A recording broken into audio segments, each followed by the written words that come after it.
Coming up on the Inside Indiana Business Television podcast, Indiana is wrapping up a record tourism year. An Indian engineering company picks its Hoosier headquarters. Indiana State University's outgoing president reflects on his time on the job. The Infosys Foundation looks to boost computer science education. A healthcare tech company launches its opioid dashboard. An Indiana organization looks to change the sports culture. And we take a look at the biggest deals of 2017. Welcome to the Inside Indiana Business Television podcast. I'm Andy Ober. Indiana is celebrating a tourism record. A new report pegs 2016's total at 79 million visitors, spending $12.2 billion. And it doesn't look like things are slowing down, as the Indiana Office of Tourism Development has launched a culinary and ag strategy and acquired Film Indiana.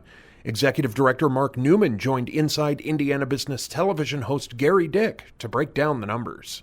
2016, record number of visitors, 79 million, the spending in the hundreds of millions of dollars.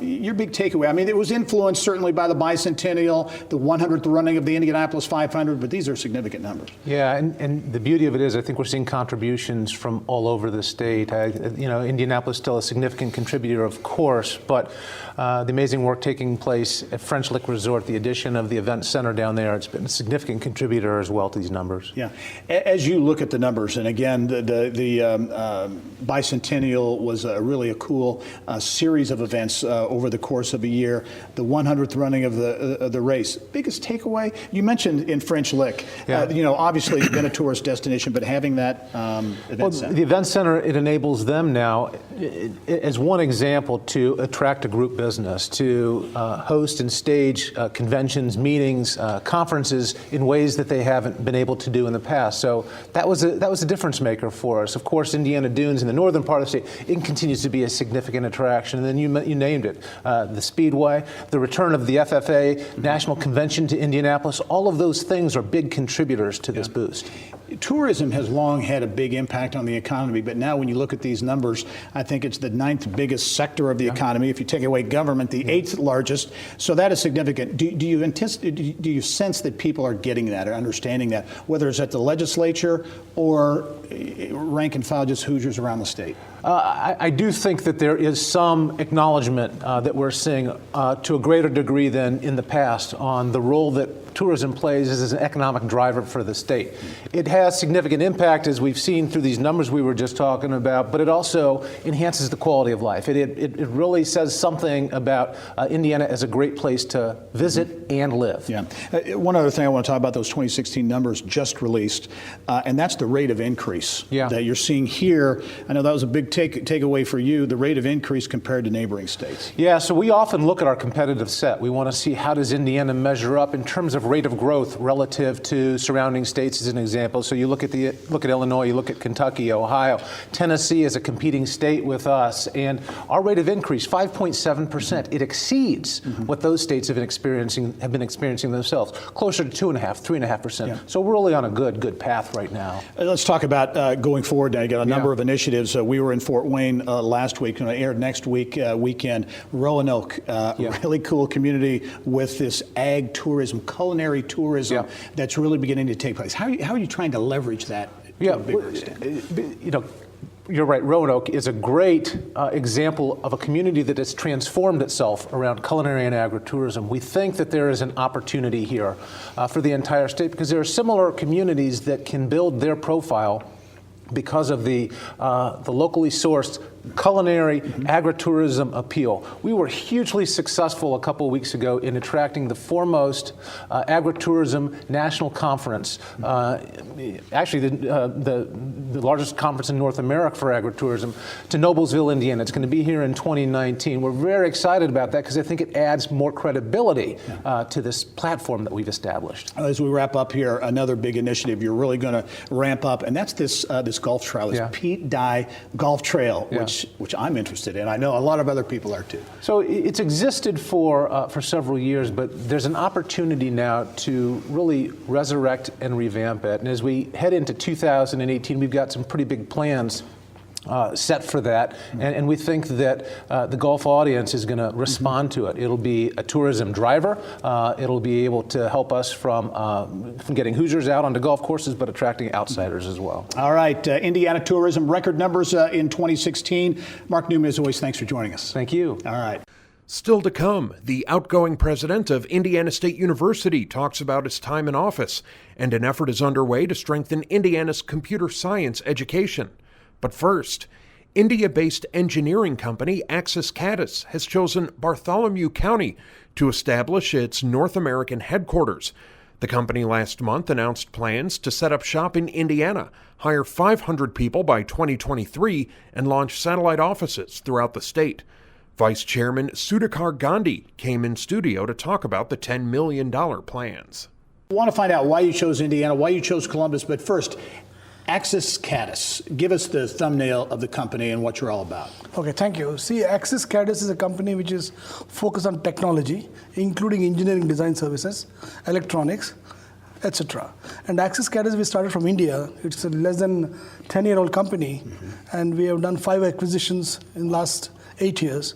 And we have moved from $1 million company to almost $100 million this year. Wow. And globally, we have 2,300 employees Yeah. all over the world in 12 countries. Very good. A presence already in the U.S. But talk about some of your focus areas, because they line up in terms of the industries, your customers, line up very well with Indiana. See, for example, in U.S., we have a presence in Illinois, okay? That is Peoria, headquarters of Caterpillar. We have close to, in U.S., about 250 employees working within America, out of 2,300 globally.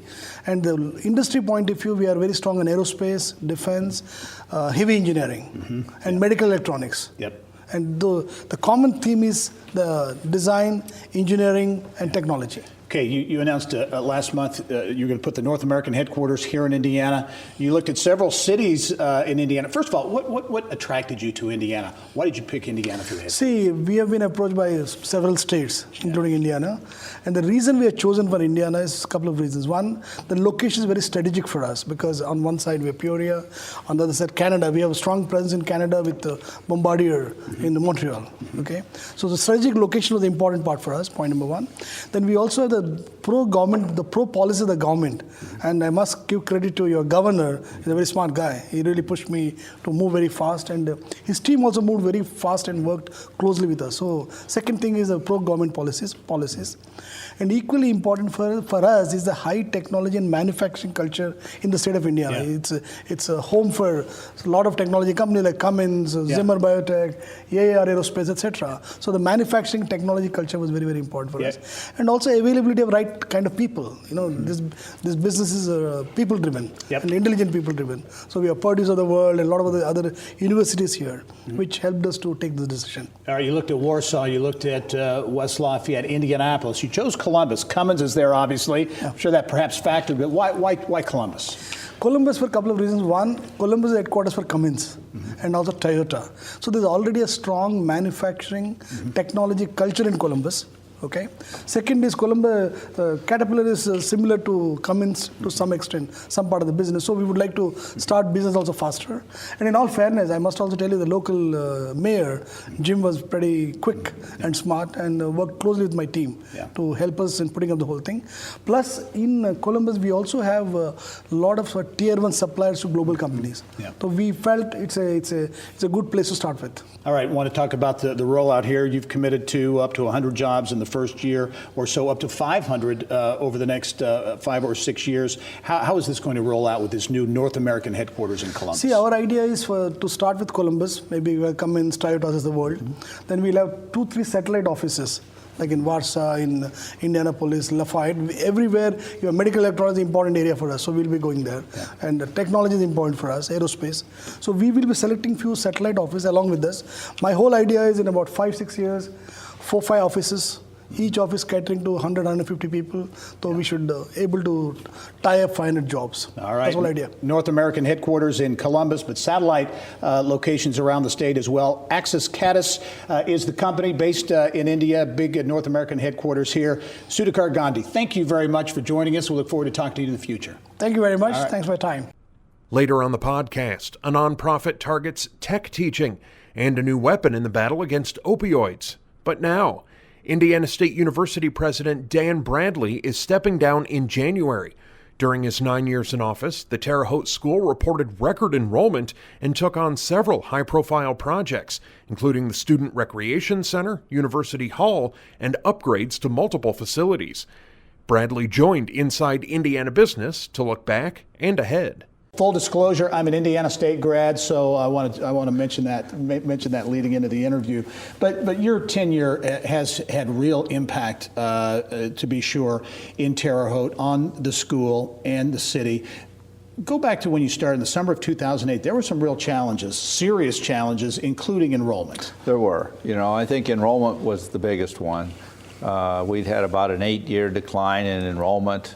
We're down to just a little over 10,000 students, and that was something that we had to turn around quickly, and so putting resources into recruiting became really job one. Yeah, but it made it happen, so there has been a real turnaround. Talk about the enrollment picture today.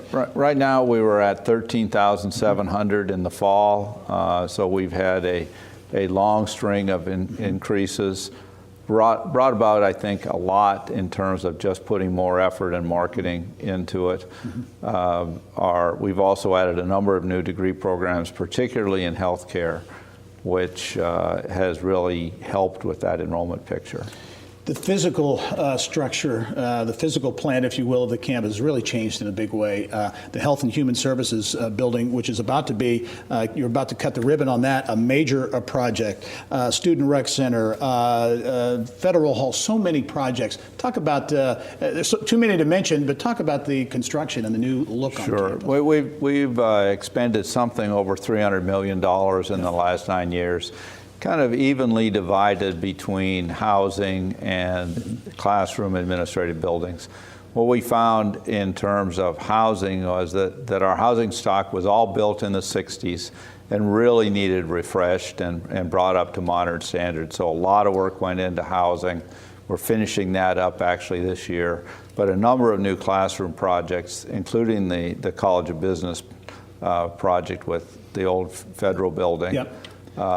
So it really has changed the look and feel. The Federal Hall, the college, Scott College of Business, I think that's interesting for a number of ways. One, it really connects the campus to Terre Haute, to the downtown. You've made a big push of community connectiveness. Talk about that and where you see that going. Sure. I think it was decided pretty early on in our strategic planning efforts that that Indiana State couldn't be successful unless Terre Haute was successful. Mm-hmm. So I and others on my staff have really made an effort to help move the city forward. We now have 3 buildings in what was exclusively the downtown that are now Indiana State facilities. There's been a lot of private development in downtown. So downtown has really seen a big improvement over this time. Your successor, Deborah Curtis, will be the 12th president at ISU. Give us your take on your successor. Well, she's got a lot of energy. Yeah. She's an ISU alum. She graduated in the mid-'80s from the College of Education. She's a Midwestern person growing up in Illinois, and a lot of her time was at Illinois State. So I think she's going to hit the ground running and propel the institution into the future. Well, Dan Bradley, thank you for being here. Thanks for all you did for Indiana State and certainly the state of Indiana. Best to you and Cherie, your wife, who has been a real partner and on so many of the things on campus as well. Thanks, Gary. Good luck going forward. Thank you very much. We'll talk to you soon. Don't forget to catch Inside Indiana Business Television on stations throughout the state every weekend. Head to InsideIndianaBusiness.com to check listings. Still to come, a health tech company takes on opioids and a push to change the culture of sports in Indiana. But first, Infosys Foundation USA used last week's Hour of Code events to unveil a program targeting what its chairperson calls one of the biggest gaps in education. The Pathfinder Summer Institute will bring hundreds of K-12 teachers from throughout the United States to Indiana University in Bloomington for computer science training. Reporter Mary Rachel Redman has the story. This is really the first significant news we've heard from Infosys since May, when it announced it would temporarily locate in the One America building. On Monday, using the Hour of Code event at the State House as its backdrop, the nonprofit arm of the company Infosys Foundation USA unveiled a new program designed for K-12 educators called the Pathfinder Summer Institute. Infosys Foundation USA chairperson Kostav Mitra says the new initiative will bring hundreds of K-12 teachers nationwide to IU Bloomington for computer science training completely free of charge. Participants, tuition, travel, and boarding all paid for. Mitra, who actually grew up in Bloomington, says his hope for the Pathfinders Institute is for computer science teachers from around the country to collaborate all under one roof. It remains one of the biggest gaps in the entire public education system. There literally aren't enough teachers to teach these kids what we would love for them to learn, to open up their horizons for the future. The idea is, given that the number of computer science teachers is so few, it's easy for teachers to feel isolated, that I'm the only one in this huge wide district and nobody else really knows what I do. So the idea of bringing them into one location, these 800 plus teachers, is so that there's a sense of community, that even though you may not know it, there's this huge community of teachers all around the country who are all doing this, right? And so they could go back to their home schools and their classrooms feeling motivated and charged that this is important and I'm so proud to bring it to my kids, and now I have the resources and training I need to do this. Leading the charge in recruiting Hoosier teachers to participate in the Pathfinders Institute is Next Tech, an Indianapolis-based nonprofit. We'll double down really on our efforts so that we can have a massive participation and show of Indiana teachers this summer. And it's particularly important with the governor's focus on bringing computer science to every classroom by 2021. That really will help be a big catalyst also to drive more and more teacher interest so schools can get ahead of the curve. The inaugural Pathfinder Summer Institute will kick off in July. As far as the predicted turnout, Mitra tells me, well, the original plan was for a little more than 800 teachers. He ultimately expects around 1,000 to 1,100 participants. Later on the podcast, how do we change the win-at-all-costs sports culture? And a look at the top economic development deals of the year. But now, healthcare tech company HC1.com has unveiled its opioid dashboard. It says the new tech uses artificial intelligence to deliver insights on decreasing opioid misuse, abuse, and addiction. It targets clients ranging from government agencies to drug screening labs and pharmacies. CEO Brad Bostic joined Barb Lewis for the Business of Health. So let's talk a little bit about the origins of your company developing an opioid dashboard. Well, so we created HC1 really with the focus on capturing lots of data that before was very siloed and disconnected, and organizing it into a manner where it's relationships and behaviors that can be tracked, and you can understand who these people really are in terms of what you can do to drive positive change. So as we've built the company and we've amassed lots and lots of connections into all these different silos, our team has really mastered this approach to developing this health matrix that instead of just lots of different siloed data, now you can truly understand how you can unlock answers to solve really big problems. And we've focused that now on this opioid epidemic, which is clearly something that needs to be addressed. Okay, so what exactly are you tracking? How much? Sure, yeah. So as it relates to opioids, what typically people understand is how much prescribing is happening, and then we see how many people are dying and how many people are going to treatment. But the whole middle of that story in terms of what are the drugs that are actually in people's systems on a daily basis, that's something that tends to be very difficult to know. And so you're finding out way too far down the path that these outbreaks are happening that lead to things like HIV and lead to very terrible consequences like people passing away.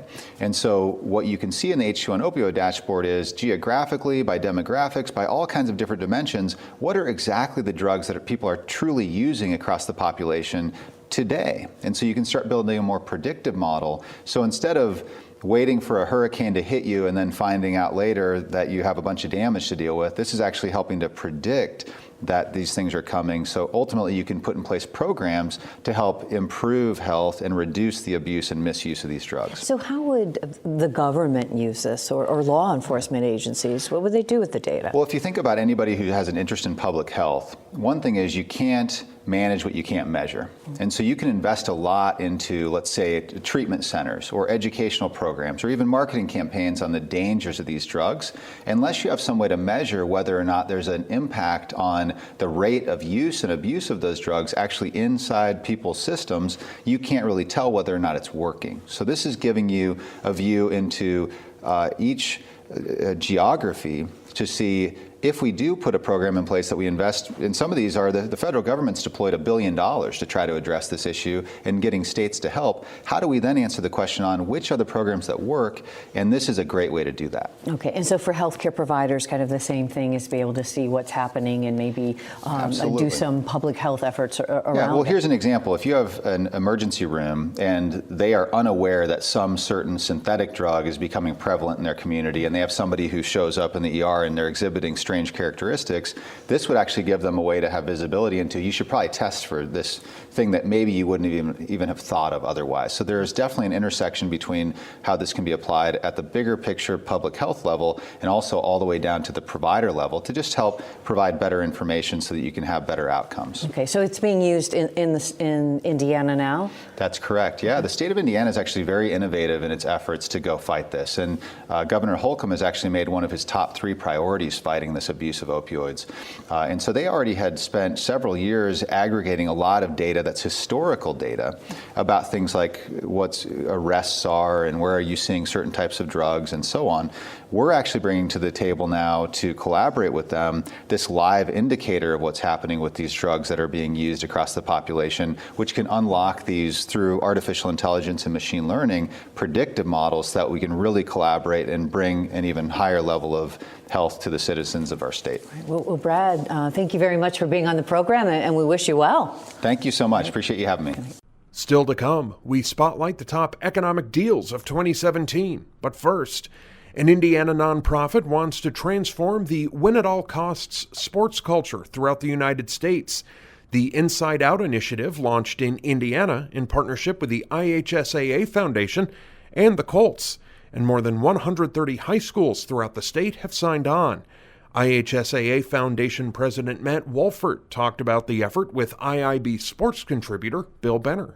Let's start off talking about basically what is this Inside Out initiative that you're taking to the Indiana schools and communities? Well, as you stated, it's a partnership with the Colts, our great corporate partners, as well as the NFL Foundation, to try to bring this new initiative to address the win-at-all-costs mentality.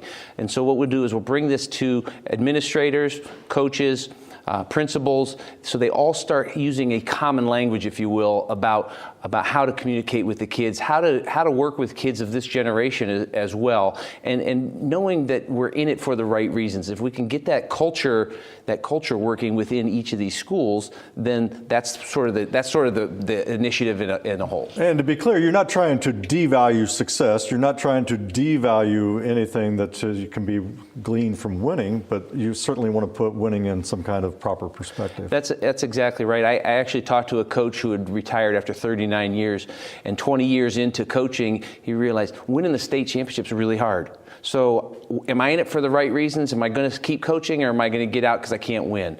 He decided to stay, coach 19 more years, and after he started taking on some of this initiative, he ended up winning 6 state championships in the next 19 years. And for the vast majority of student athletes, their time as a student athlete is confined to high school, and most don't go on to play in college. That's correct. And a very small percentage end up playing professionally.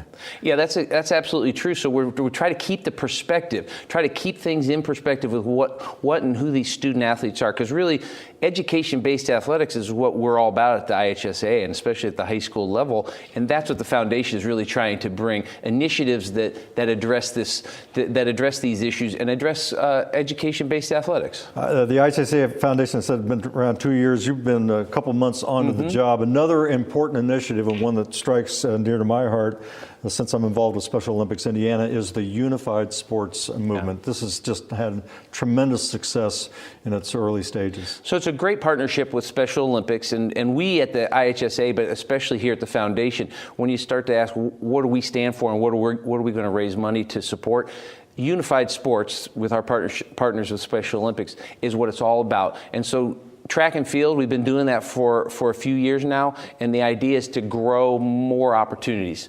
Not less. Let's have something else we can do in the fall, for example. Flag football is something that we're really looking at right now. We get enough schools together, we get 32 schools, then we'll be able to do a state championship in flag football as well through our unified program. And if people aren't familiar with that, they can go to our website and find out more. But the unified stuff is really meaningful, and it is neat. It is a neat program. Yeah, exciting potential for that program.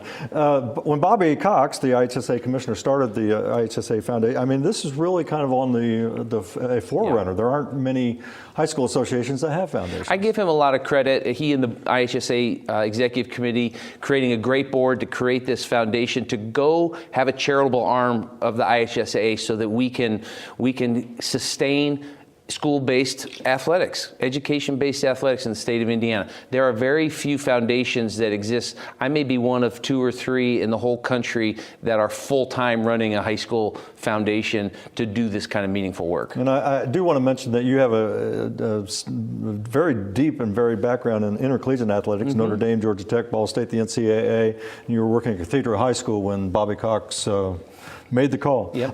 If people want to learn more, as we wrap up, if people want to learn more about the foundation and some of its program, where do they go? Well, you can go right to our website and check out some of our program, ihsaafoundation.org, and that's where you can get online, make a donation to support the foundation, as well as check out some of our programs and some of the things we're doing. Well, it's great to know that the foundation is out in front on some of these important initiatives, both with the Inside Out initiative as well as Unified Sports. Matt Absolutely. Wolfert, we wish you nothing but the best of success. Thank you so much, Bill.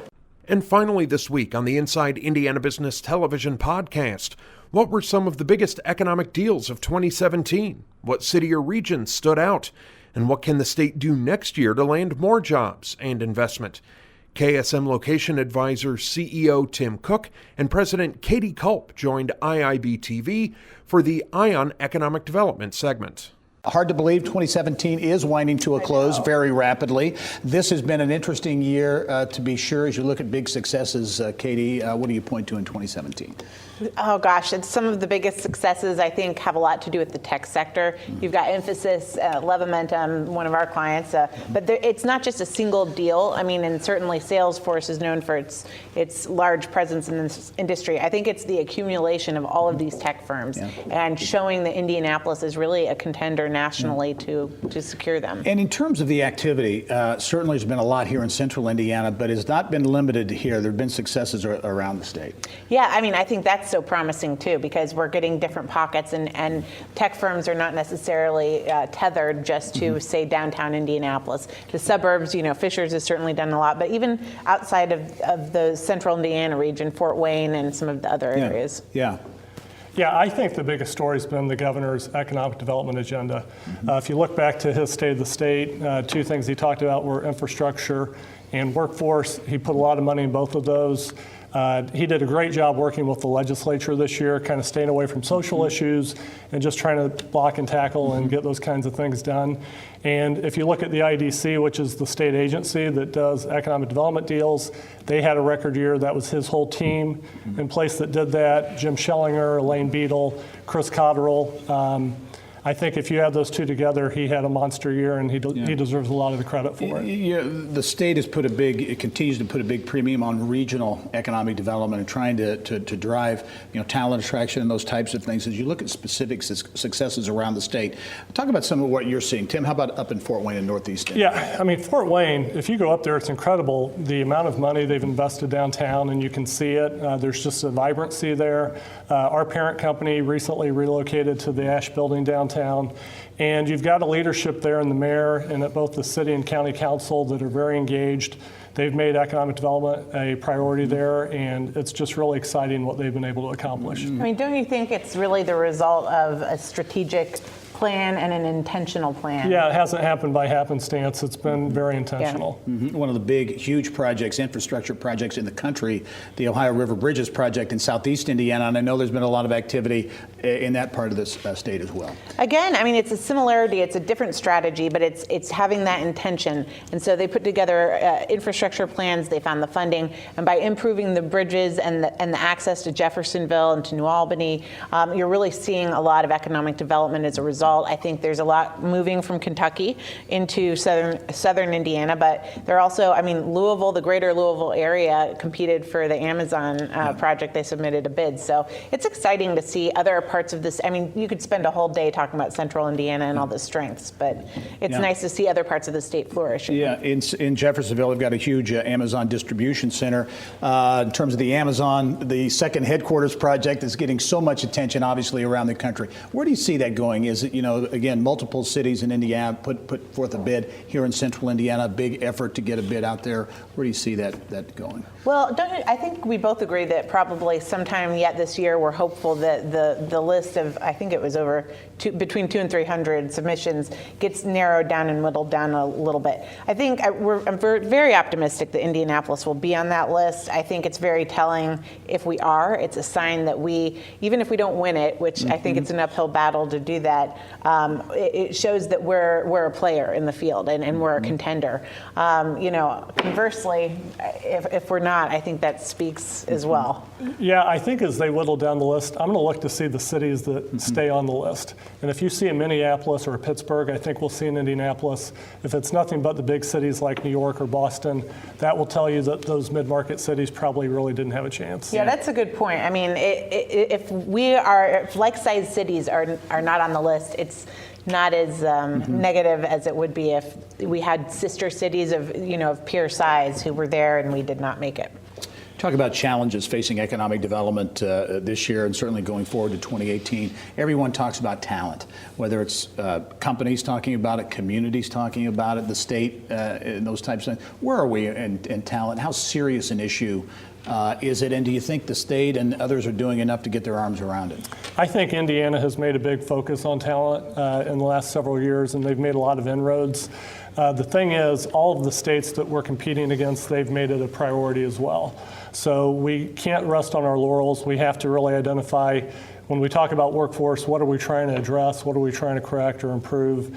But I think we've got a governor and a legislature that said this is a big deal. Governor Holcomb has said 2 years in a row now that it's one of his main priorities, and so I think the focus is where it should be. Yeah, and Katie, as you look, you mentioned this, but workforce being, from a legislative standpoint, something that's got to be a key issue going forward. Yeah, I mean, the governor's identified it. I think we'll see a lot of resources being put towards it. My hope is just that those resources are used wisely. We have got to collaborate on this issue. The strain of having a lack of workforce hits every sector of the economy. It's got retail, certainly.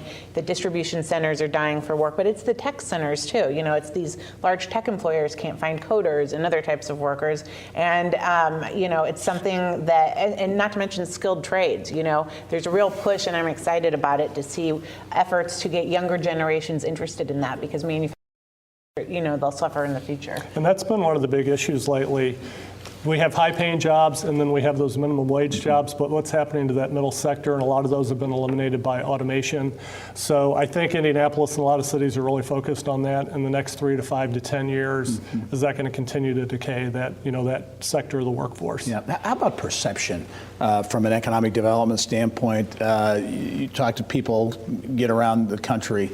What's in Indiana's perception overall? Do you see it changing? A lot of tech coming in now, and a lot of conversation around the country that Indianapolis, in particular, Indiana in general, becoming a tech hub.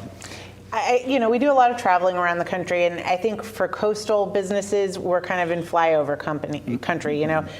They get us confused with Idaho or Iowa. One of the I states. Yeah, right, somewhere in that area. But I think that once anybody that's studied or understands it a little bit, Indiana stands out in the Midwest as a really competitive business climate. It's attractive to industries. I think when you drill down to the type of workforce we have, it's very appealing. I think the challenge, tends to be we've gotten national attention for being pretty socially conservative, and that's a deterrent to some of these tech companies. So we need to continue to work through that and focus on being a vibrant, welcoming place for businesses and their employees. Yeah, a lot of our clients that look at Indianapolis for the first time, they're very impressed by it, and when they locate here, they're like, this is an incredible city. You saw that with Salesforce. So I think the more that we can kind of spread the word that what's happening here is something that's unique and something that is attractive to corporations, I think we're going to just continue to have more success. Yeah, you mentioned workforce, and certainly I'm sure that's one thing. But as you look, as we kind of wind down here, at what Indiana needs to do to continue to be able to attract companies, workforce obviously being, anything else as a state we really need to do, a shortcoming maybe, that you see companies around as they look at Indiana? Yeah, I think legislatively, we have got to do something to make access to capital easier for software companies, for startups. There's a couple of ways we do it. One, we've got a venture capital tax credit that we either need to make transferable or refundable because that will be impetus. But if you look at our ranking compared to other states, Indy really lags, which is kind of an outlier as strong as we are in tech. Yeah, it's a great point. I think that and just the vibrancy issue and how we're perceived nationally, that we've got a lot of cool things going on, and I think a lot of times you got to get someone here to see that, and then they're hooked. Right. When, as we wrap up, the Amazon, the HQ2, I guess it is. When is that list? What's the time? It's a big, big question there. I think a lot of people have thought that we'll hear in first quarter who the winner is, and maybe a whittled down of list from there. Kind of my thoughts are, I think it feels like Boston to me. They had a really impressive proposal, and they've been on the short list from day one, but I think it's anybody's guess. All right. Well, lots happened certainly in 2017. Lots to look forward to in 2018 as well. We look forward to talking with you both about it. Tim Cook, Katie Culp, KSM Location Advisors. Thanks very much. Thank you. Thanks, Gary. That wraps up this week's Inside Indiana Business Television podcast. Remember, you can find all of this week's TV segments, as well as the top business news from throughout the state, at InsideIndianaBusiness.com. While you're there, you can also subscribe to our platform of free e-newsletters. This is Andy Ober for Inside Indiana Business.